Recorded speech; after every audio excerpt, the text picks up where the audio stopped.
Hi, everyone, and welcome to Core Lecture 12. Today, we'll discuss revision strategies with a focus on writer voice and tone.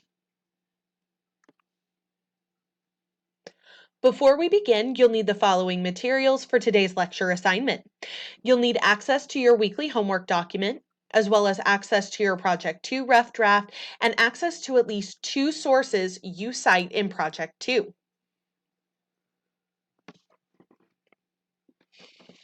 The purpose and goals for today's lecture are as follows. We'll define the terms tone and voice. We'll understand tone and voice as global revisions, and we'll discuss strategies for revising for tone and voice. Well, I've said the words tone and voice several times in a row in a very short amount of time. So, what do those two words mean? I could see how they could definitely be used interchangeably, but especially when it comes to writing, there is a difference that we want to be aware of. So, tone reflects the rhetorical choices made by the writer to indicate their feelings toward a topic.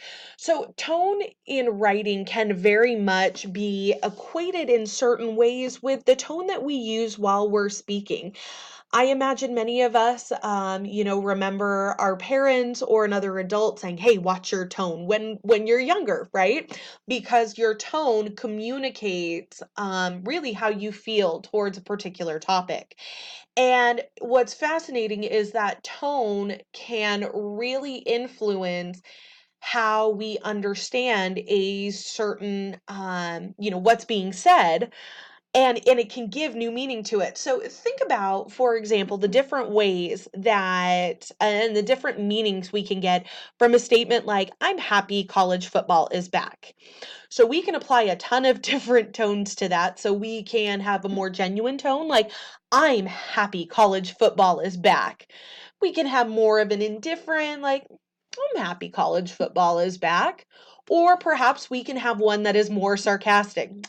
"I'm happy college football is back." So, a sentence that essentially, communicates it says the same thing. "I'm happy college football is back," right? So it says the exact same thing, but based off of the tone, and especially with writing, the types of word choice that we use and the examples that we cite to accompany those types of sentences really give clues to how we really feel about a particular topic or idea. When we think about voice, though, voice that reflects the rhetorical choices made by the writer, that reflects a synthesis of personal style and an awareness for the community's valued discourse conventions. So much like when we are speaking with our friends or coworkers or classmates or family members or members of our congregation, whoever it is that we're speaking to, we have a certain way that we present ourselves when speaking on matters relevant to that particular community. And so when we think about our writer voice, that is essentially how we are uniquely presenting ourselves in a certain situation. So while we could say overall, this is my general voice as a speaker or how I choose to present myself, it can change because the ways in which you communicate with your friends can be different from the ways in which you communicate with the individuals at your church or those who you sit next to in your biology lab or to the person who signs your paycheck or those that who you work with. So with voice, while it always comes down to how the individual writer is unique, it also does reflect an awareness for what are called the discourse conventions, which is basically a fancy way of saying how people prefer to communicate of the particular group that you're speaking with. So, for example, with discourse conventions and how voice ties into that, perhaps there are certain terms or words that are appropriate to use. So, for example, in the discourse community with if you see your friends as a discourse community, maybe the discourse conventions within your friend group, y'all curse like sailors, and that's normal. That is a valued discourse convention. However, if you are at work or you are with your family, maybe cursing is not a valued discourse convention. And so, of course, when we think of voice, it comes down to what makes you unique, what indicates that it is you who is writing, as well as, again, reflecting that you know who you're talking to. So that way, you're not writing for your friends, or how you would when you're writing for your friends if you're writing to, members of the city council. So tone definitely reflects how we feel about a topic or toward a certain idea, and voice is sort of the overall how we choose to make that piece of writing unique to us, yet still appropriate for the specific situation in which we are composing. When we think about revising for voice and tone, it's absolutely critical. And interestingly enough, I feel like voice and tone are two concerns that get overlooked quite a bit. Because they're not perhaps as obvious as something like content development or organization. And oftentimes, it's us checking ourselves pretty much, saying, oh, okay, maybe I was a bit too, maybe my tone wasn't appropriate for this rhetorical situation, or maybe the type of voice that I'm using, yes, it reflects who I am, but isn't perhaps appropriate for my audience, or it doesn't align with the discourse conventions that my audience holds and values. So because of that, we consider both voice and tone global revisions as opposed to local. Now remember, global revisions reflect changes or represent changes that can impact an entire document. So let's say I tell you to, make a one-page argument on whatever you want. And I say, okay, now pretend that you are writing for your closest friend group. You say, okay, and you compose that argument, whatever argument it is you want. But then I say, okay, now take that argument and now write it for me as an instructor, or write it for, your professor in this course, or write it for your boss, or write it for, the city council, or whoever it might be. You would go through and say, okay, I need to check every single word I use to ensure that the way that I'm presenting myself still represents who I am, how I feel about this issue, but also is appropriate for my audience and aligns with their discourse values. Now, when we revise for voice and tone, it reflects your understanding of the audience and of the topic. So, for example, if you are writing, let's say, to a more medical based community, and you're writing on vaccines, chances are strong you probably wouldn't cite someone like Jenny McCarthy in your work. Because you would say, okay, well, while this might be appropriate for some audiences on this topic, if I'm writing to more doctors or people who are more immersed in the medical field, this might not be an appropriate source, or this might not be an appropriate way to frame this topic and reference this individual. And really, we can also communicate voice and tone by the type of sources that we introduce and the types of evidence that we incorporate into our own work. But when we revise for voice and tone, that ensures that, again, we are representing ourselves as unique individuals with our own thoughts and approaches to a given topic, but that we also know how to communicate those ideas and that unique take to whatever audience it is we happen to be writing for and trying to engage with. With voice and tone, especially tone, this can either contribute or deter from engaging in civil discourse. So, going back to the example statement, I'm happy that college football is back on. Of course, there are different ways that people can receive that. So if you're a big fan of college football, and I said to you, I'm happy college football is back on, that's going to receive a very different response than if I were to say, I'm happy college football is back on. So you can start to see how our tone and the ways in which we frame our thoughts on a topic um, can really contribute to or deter from. So, you can say, for example, if you have a more casual tone, that might contribute to incivility or contribute to the perceived presence of incivility. To say, let's say you're talking about a source you disagree with, an inappropriate tone, even though, it conveys that you disagree with someone, an inappropriate tone to use might be, well, this idiot source A thinks this about this topic. Okay, well, that's using fence building language, and we can tell right then and there that that's an inappropriate tone to indicate disagreement to your readers. Whereas you could say, source A says this, however, I strongly disagree for these reasons, or, something along those lines that really opens up a discussion as opposed to shutting it down prematurely.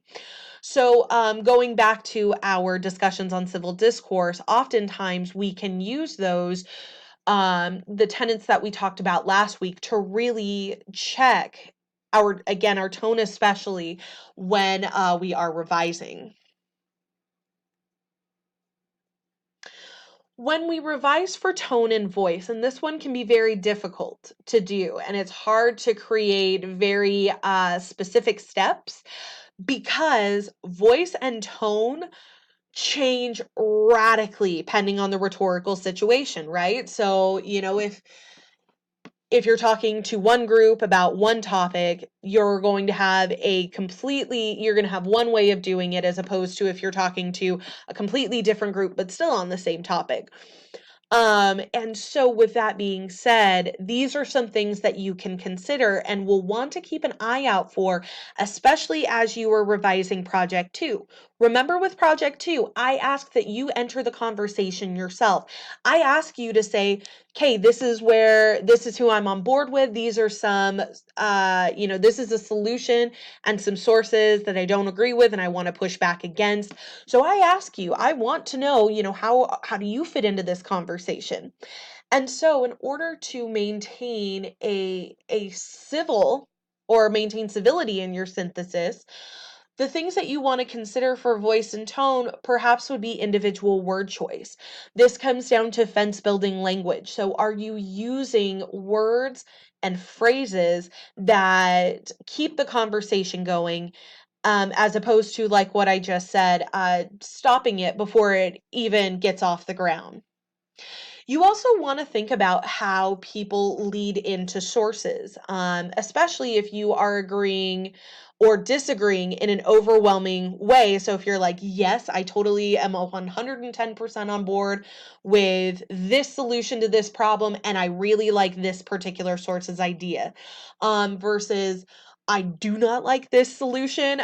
This source in particular, I really want to push back against. I really want to say I disagree with, right? So there are different ways in which you can lead into that based off of your views on a particular solution and or source that you're discussing.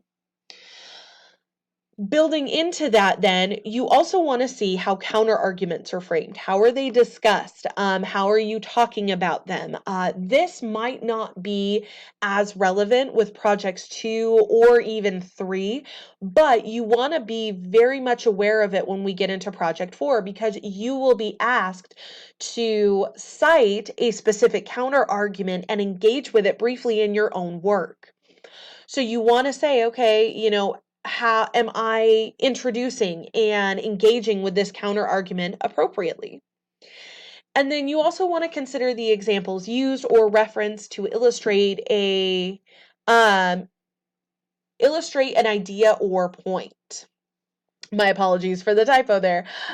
So for example, is it more appropriate, tone-wise, voice-wise, to use more quantitative data or to use personal examples? Is it appropriate to cite a certain individual over another on your topic? So again, these are all things that are going to contribute to your tone and voice in your own writing.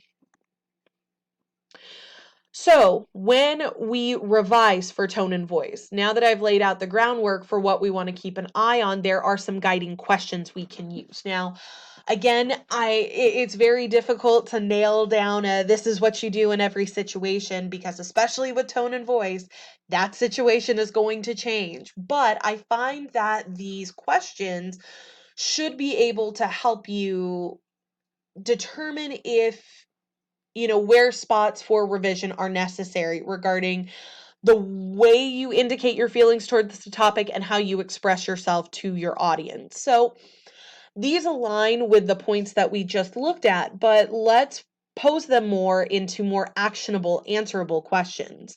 So what key terms are the sources? So what you want to do is you want to study current voices in the discussion. Kind of getting ahead of myself. So you want to study the current voices in the discussion carefully. What do I mean by current voices? Well, current voices basically mean the people who are writing about this, who are doing experiments on it, who are researching it, who are talking about it in some way, shape, or form. So a voice could be, especially for Project 2, it could be communicated in a TED Talk. It could be communicated in a podcast, in an academic article, in a web text, in so many different ways. But when we think about current voices, we want to think about, okay, who's involved in this discussion? And who is actively trying to further our understanding of this particular topic. So as you go through, really the way that I think that you can be successful as a writer, or one way to be successful as a writer and in understanding your audience, is by asking yourself, okay, well, what kind of rhetorical strategies will the audience likely accept? And these are what these questions get at. So you want to ask yourself, if you look through sources, okay, well, what key terms are they using?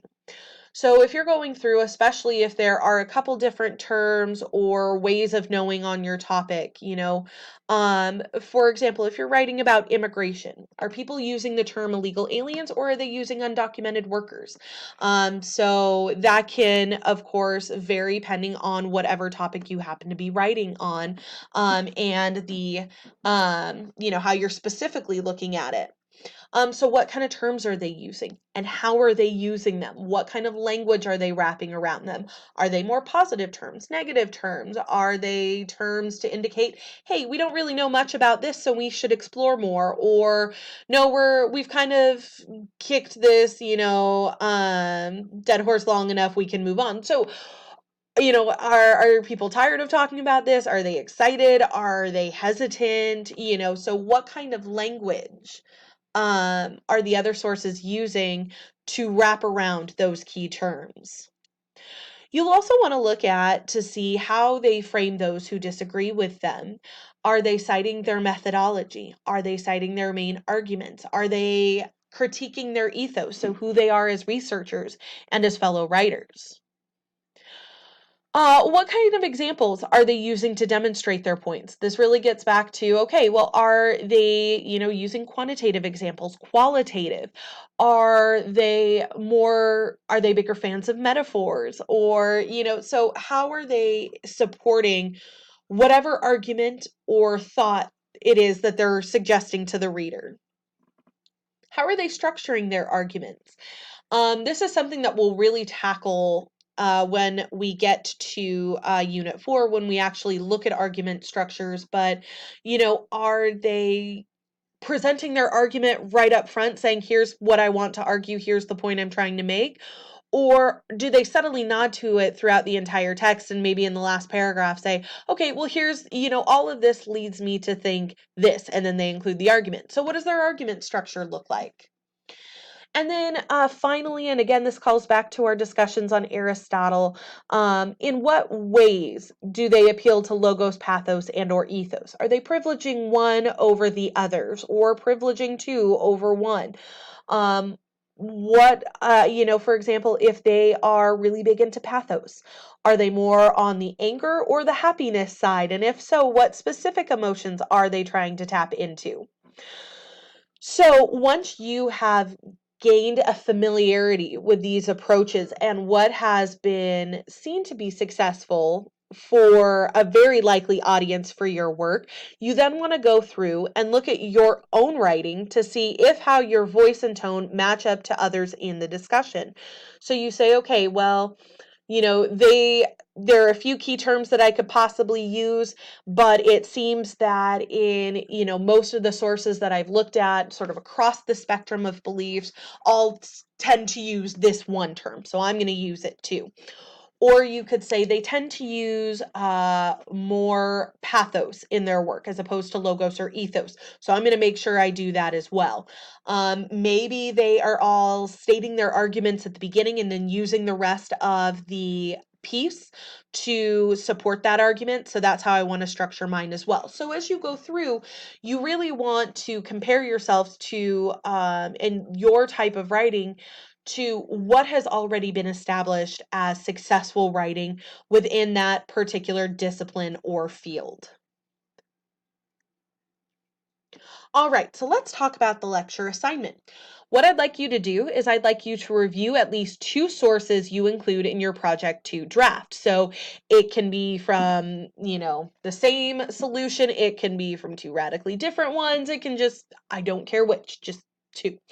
Then what I would like you to do is I'd like you to compose a brief write-up, so about 75 words, that identifies the topic you and your sources are discussing. Now, this is going to vary depending on how broad you're starting out project 2.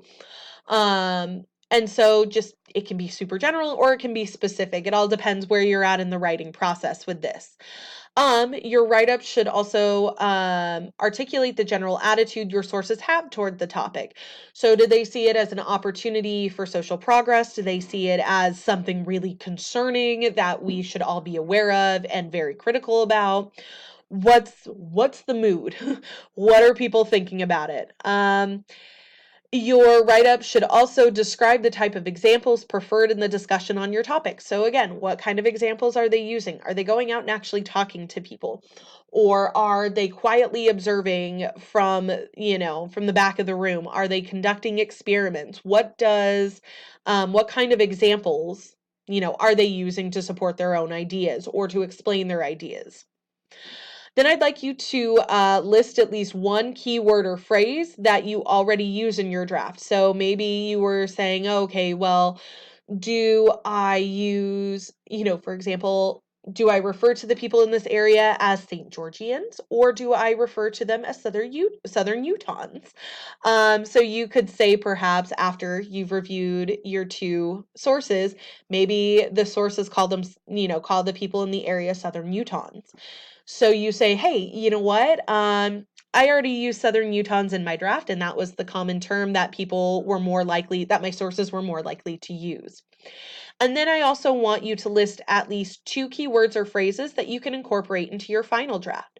Maybe there was, like the St. Georgian, Southern Utahns example. Maybe you were going back and forth on that with another, set of terms, and you say, okay, well, I was initially thinking this, but after, careful analysis of other texts, I'm going to go with this one. Or maybe, you find yourself saying, oh, I didn't know there was a word to describe this idea, but I do now after really engaging with the sources. So I'm going to use this in my final draft to explain this idea or to illustrate this talking point in the discussion. Weekly homework. So here's what I would like you to do is include the core lecture 12 summary and assignment in your week 6 homework submission. Overall, week 6 should include the summaries and assignments for core lectures 11 and 12, as well as a mini lecture of your choice. This is all due to Canvas before 11:59 p.m. on Sunday, September 29th. If you have any questions or you'd like to discuss these concepts further, please don't hesitate to contact me via Canvas DM. All right, everyone, until next time.